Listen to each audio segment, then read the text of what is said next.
Kita mungkin saja punya cara biasa untuk melakukan sesuatu, tapi bukan artinya tidak ada cara yang lebih baik. Halo semuanya, nama saya Michael. Selamat datang di channel saya, Sikutu Buku. Kali ini saya akan bahas buku Six Thinking Hats karya Edward de Bono. Buku ini membahas bagaimana cara seorang pemimpin hebat berpikir. Sebelum kita mulai, buat kalian yang mau support channel ini agar terus berkarya, caranya gampang banget. Kalian cukup klik subscribe dan nyalakan loncengnya. Dukungan kalian membantu banget supaya kita bisa rutin posting dan bersama-sama belajar di channel ini. Tantangan utama dalam berpikir adalah kita berusaha untuk melakukan banyak hal sekaligus. Perasaan, informasi, logika, harapan, dan kreativitas berkumpul di dalam pikiran. Ibaratnya, kita sedang melakukan juggling dengan terlalu banyak bola. Ketika menghadapi sebuah masalah, kita mungkin punya cara biasa yang kita lakukan untuk mencari solusinya. Nah, bagaimana kalau kita bisa menciptakan cara yang lebih baik, efisien, dan mudah? Ini adalah metode Six Thinking Hats yang diperkenalkan oleh penulis. Saya merangkumnya menjadi 3 hal penting dari buku ini. Pertama, metode Six Thinking Hats. Apa pendekatan yang biasa kamu lakukan ketika membuat sebuah keputusan? Jika kamu secara alamiah merupakan orang yang optimis, kemungkinan besar kamu tidak selalu mempertimbangkan konsekuensinya dari keputusan yang kamu ambil. Sama halnya jika kamu terlalu hati-hati. Kamu mungkin kehilangan peluang yang muncul.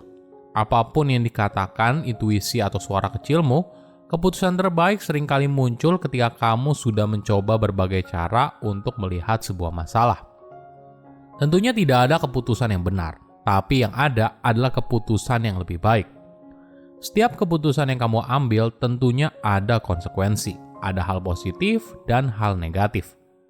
Namun, apakah semua hal itu sudah kamu pikirkan matang-matang? Atau kamu hanya terjebak pada pendekatan yang biasa kamu lakukan? Inilah yang coba diperkenalkan oleh penulis melalui metode Six Thinking Hats. Memang benar, tidak mudah untuk melihat sebuah masalah dari berbagai sudut pandang. Apalagi ketika kita memulai, mungkin kita merasa kewalahan karena ada banyak sisi yang berbeda. Hal ini diperparah apabila anggota tim dalam sebuah kelompok melihat sebuah masalah dari kacamata yang berbeda. Perlu dipahami, berpikir pada dasarnya adalah keahlian dasar manusia, sama alamiahnya dengan bernafas. Tapi ketika kita terjebak dalam begitu banyaknya informasi, perasaan, kreativitas, logika, dan berbagai hal lainnya, maka hal ini yang membuat kita jadi lelah dan pada akhirnya tidak bisa berpikir dengan optimal. Jadi, penulis memperkenalkan sebuah metode yang membuat kita fokus pada hal yang spesifik di satu waktu. Kedua, 6 sudut pandang pikir yang berbeda. Metode Six Thinking Hats menggunakan warna sebagai penanda cara berpikir yang berbeda. Putih, merah, kuning, hijau, hitam, dan biru. Oke, kita bahas satu persatu ya. Pertama, white hat ibarat kamu sedang berpikir layaknya sebuah komputer. Artinya, ketika dalam mode ini, kamu tidak fokus pada pendapat. Kamu hanya fokus pada fakta dan angka. Biasanya, white hat digunakan di saat awal diskusi untuk memberikan latar belakang agar setiap orang punya pemahaman yang sama. Tapi bisa juga digunakan di akhir untuk membuat sebuah kesimpulan atau untuk mengkonfirmasi keputusan yang sudah dibuat. Kedua, red hat. Ini adalah kebalikan dari white hat. Red hat adalah analogi dari sebuah pemikiran yang melambangkan semangat, gairah, dan perasaan.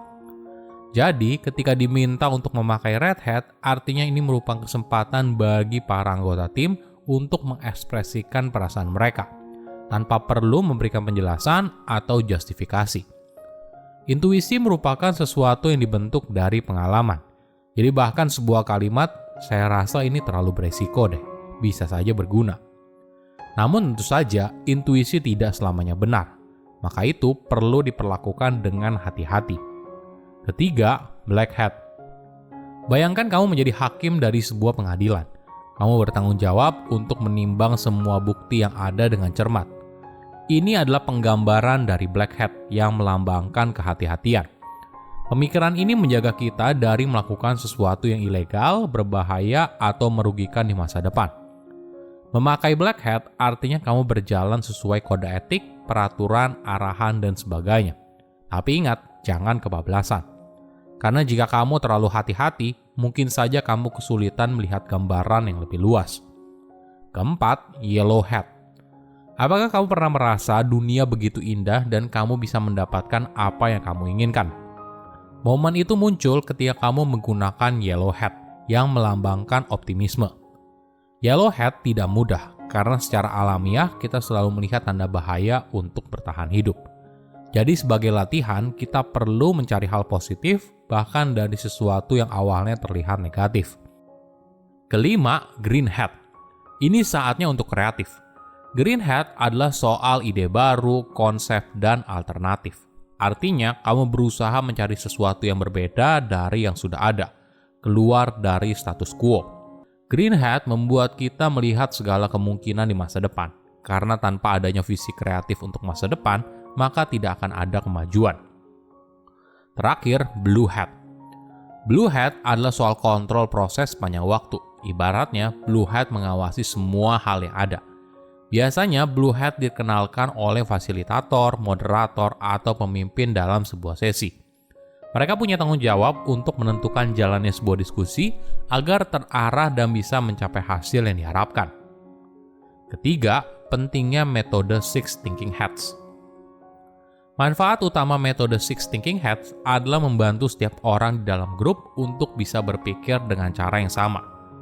Kenapa hal ini penting? Coba bayangkan kamu dan rekan satu tim sedang berkumpul di sebuah rumah yang besar. Ada satu orang berdiri di depan, ada yang berdiri di taman belakang, ada yang di atap, ada yang di ruang makan, dan sebagainya. Setiap orang punya sudut pandang yang berbeda dari rumah itu. Dari samping, rumah itu terlihat begitu panjang. Sedangkan dari depan, rumah itu terlihat pendek. Nah, setiap sudut pandang itu ibaratnya adalah topi yang berbeda. Jadi coba bayangkan apabila setiap orang melihat sebuah masalah dari perspektif yang berbeda. Tentunya akan sulit mencapai sebuah kesepakatan karena masing-masing punya pemikiran sendiri soal rumah tersebut. Jadi, agar efektif, setiap tim perlu belajar untuk menggunakan topi tersebut dalam satu waktu atau secara berurutan. Hanya ketua kelompok atau pemimpin yang bisa mengubahnya. Tentunya tidak ada topi yang lebih baik daripada yang lain. Setiap topi yang dijelaskan dalam metode ini punya waktu terbaik dalam menggunakannya. Apa manfaat dari menggunakan metode Six Thinking Hats? Yang paling utama adalah kita bisa membuat keputusan yang lebih baik. Tapi di sisi lain ada banyak manfaat. Kita jadi berpikir lebih sistematis, kita menjadi lebih percaya diri ketika membuat sebuah keputusan, karena kita tahu kalau kita sudah mempertimbangkan semua sisi dengan baik. Tambah lagi, kita jadi punya kerjasama tim yang baik. Kenapa? Karena kita tidak fokus pada pemikiran masing-masing, tapi dari awal kita berusaha menyamakan persepsi, barulah bisa brainstorming dengan sudut pandang yang dibahas. Silakan komen di kolom komentar pelajaran apa yang kalian dapat ketika baca buku ini. Selain itu, komen juga mau buku apa lagi yang saya review di video berikutnya. Saya undur diri, jangan lupa subscribe channel YouTube Sikutu Buku. Bye-bye.